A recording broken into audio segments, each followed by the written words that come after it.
Welcome back in Vrinda classes. This is Divya, your maths teacher. So students, let's start today's class.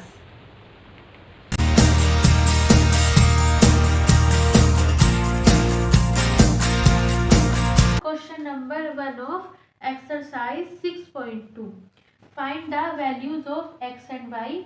ये हमें जो है इस question में एक फिगर दी गई है। इसमें हमें क्या वैल्यू फाइंड करनी है? एंगल x की वैल्यू फाइंड करनी है और एंगल y की वैल्यू हमें फाइंड करनी है। And then show that A B parallel C D. पहले तो x और y की वैल्यू फाइंड करनी है और फिर हमें ये रिजल्ट प्रूफ करना है कि ए बी जो है सी डी के क्या हो जाएगी, पैरेलल हो जाएगी। अगर आप इस एक्सरसाइज के इस चैप्टर के और भी क्वेश्चंस विजिट करना चाहते हैं या इस चैप्टर की इंट्रोडक्शन क्लास को विजिट करना चाहते हैं तो इस पूरे चैप्टर की जो प्लेलिस्ट की वीडियो है मैंने डिस्क्रिप्शन और आई बटन में डाल दी है, आप वहां जाके विजिट कर सकते हैं। अब देखिए स्टूडेंट्स, हमारे पास जो है ये वाली जो है, देखिए ये जो हमें दी गई है, ये दी गई है हमें सी डी, और ये जो दी गई है ये देखो सी डी को एक जो है रे कट कर रही है। अब देखो ये वाला एंगल बन रहे हैं दोनों।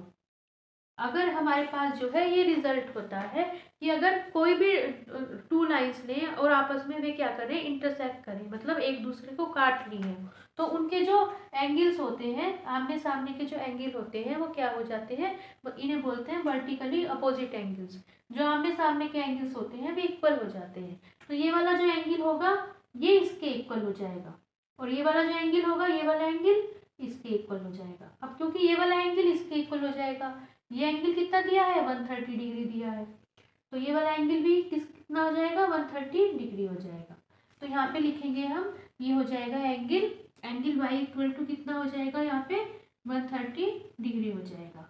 ये किस वजह से आया है, वर्टिकली अपोजिट एंगल्स की वजह से, वर्टिकली अपोजिट एंगल। अब देखो, अब हमें वैल्यू फाइंड करनी है x की। अब देखो हमारे पास ये रिजल्ट होता है, ये जो हमें दी गई है एक स्ट्रेट लाइन दी गई है, ये दी है हमें एक स्ट्रेट लाइन, और देखो एक स्ट्रेट लाइन पे ये वाली जो है हमें हमारे पास क्या हुई है, एक रे आ रही है, ए से जो है एक रे आ रही है।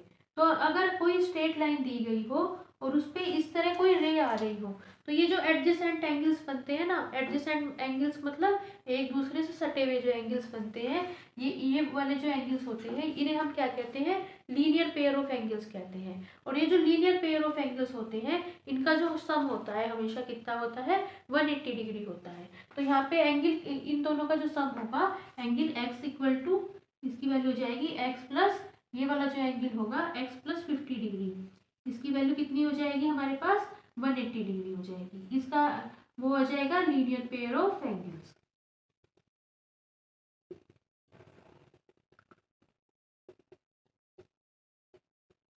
अब देखो x की वैल्यू फाइंड करेंगे, x की वैल्यू कितनी आ जाएगी, 180 डिग्री, 50 डिग्री यहाँ प्लस का उस साइड जाके माइनस का हो जाएगा, माइनस 50 डिग्री। तो x की वैल्यू कितनी आ जाएगी, 180 डिग्री माइनस 50 डिग्री की वैल्यू आ जाएगी 130 डिग्री। तो x की वैल्यू भी आ जाएगी 130 डिग्री और y की वैल्यू भी अपने निकाली है 130 डिग्री। अब देखो दोनों एंगल्स की वैल्यू जो है x और y की 130 डिग्री आ गई है। अब हम प्रूफ करेंगे ए बी सी डी के जो पैरेलल है। अब देखो हमारे पास ये रिजल्ट होता है, अगर कोई भी हमें टू जो लाइन्स हो इस तरह दी गई हो और एक जो है, इसको बोलते हैं हम ट्रांसवर्सल, एक जो है जो लाइन हो वो इस तरह इन दोनों को कट करे, इसे बोलते हैं हम transversal.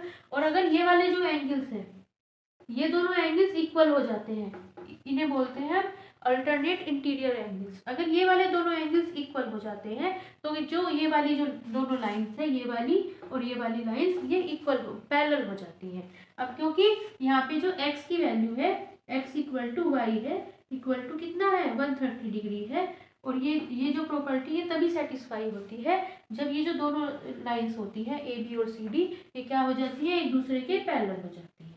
So A B equal to A B parallel हो जाएगी सी डी की।